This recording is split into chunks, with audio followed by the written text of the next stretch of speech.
সূর্যাস্তের আলোয় জেরুজালেমের আকাশ রক্তিম হয়ে উঠেছে। মুসলিম বাহিনী পতাকা উঁচু করে শহরের দিকে অগ্রসর হচ্ছে। তাদের চোখে ভয় নেই, আছে শুধু ঈমানের শক্তি।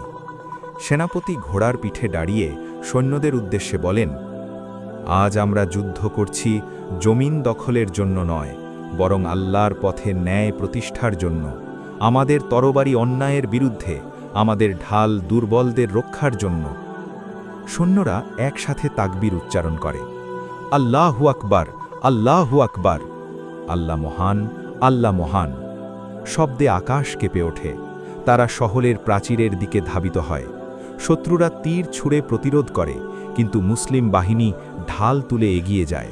তরবারির ঝলক সূর্যের আলোয় মিলে মিশে যায়। যুদ্ধক্ষেত্র যেন ঈমানের পরীক্ষা। অবশেষে প্রাচীর ভেঙে মুসলিম বাহিনী শহরে প্রবেশ করে, কিন্তু তারা হত্যা ও ধ্বংসে মেতে ওঠে না, বরং তারা মসজিদ, গির্জা ও সিনাগগকে রক্ষা করে। সেনাপতি ঘোষণা দেন, জেরুজালেম হবে শান্তির শহর, এখানে সবাই ইবাদাত করবে নিরাপদে।